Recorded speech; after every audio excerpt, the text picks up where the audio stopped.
Hello, my name is Jorge Escobedo de la Peña, and I am currently head of the Clinical Research Center of the Regional Hospital Number 1 at the Mexican Institute of Social Security in Mexico City.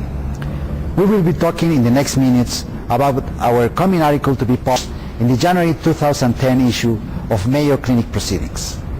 The name of the article is Association of Albuminuria and Duration of Diabetes to Myocardial Dysfunction and Peripheral Arterial Disease among patients with stable coronary artery disease in the BERI-2D study. We are currently facing an epidemic of diabetes. In the United States, 24 million people have diabetes, and in Mexico, where I live and work, 7 million people are suffering of this disease.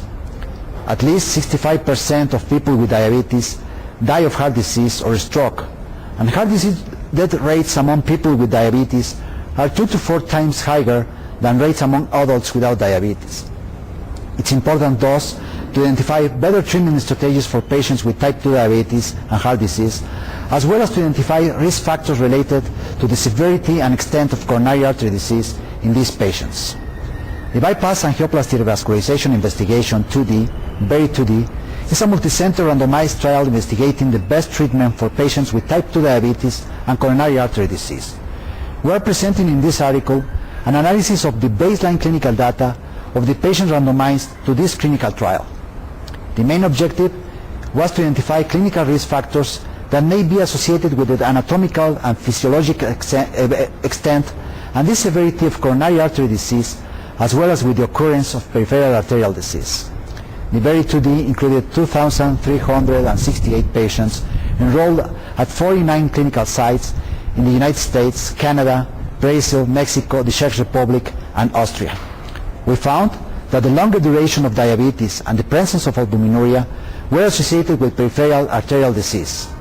They were also associated with a greater extent of coronary artery disease and with a more severe heart disease. We found no relation on metabolic control and the presence of peripheral arterial disease or the extent or severity of coronary artery disease.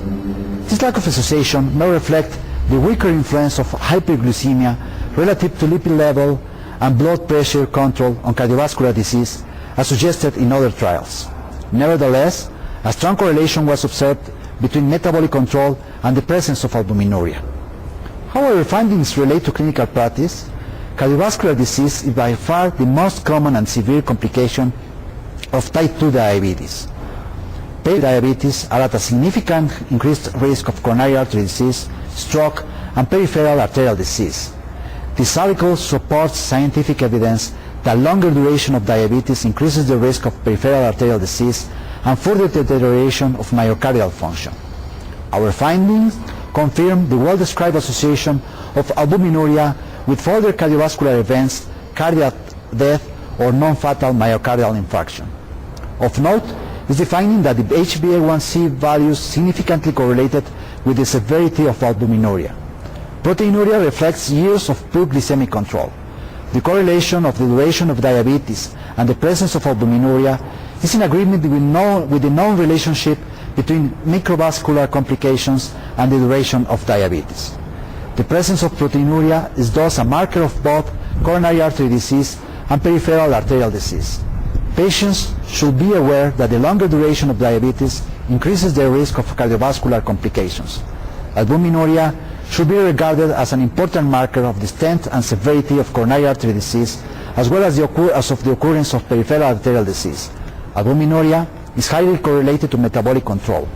Patients should thus increase their optimal metabolic control to avoid complications of diabetes and further deterioration of their heart function. Whether patients with peripheral arterial disease, albuminuria, or both achieve similar benefits with either initial medical therapy or vascularization in the BERI-2D clinical trial will be analyzed in the post-follow-up phase of the BERI-2D study. In summary, duration of diabetes and albuminuria strongly correlate with peripheral arterial disease and with the extent and severity of coronary artery disease. Diagnosis of albuminuria should be a primary goal in the care of a patient with type 2 diabetes, and metabolic control is undoubtedly the best strategy to prevent albuminuria in diabetes. We hope you benefited from this presentation based on the content of Mayo Clinic Proceedings. Our journal's mission is to promote the best interests of patients by advancing the knowledge and professionalism of the physician community. If you're interested in more information about Mayo Clinic Proceedings, visit our website at www.mayoclinicproceedings.org. There you will find additional videos on our YouTube channel, and you can follow us on Twitter. For more information on healthcare at Mayo Clinic, please visit www.mayoclinic.org. This video content is copyrighted by Mayo Foundation for Medical Education and Research.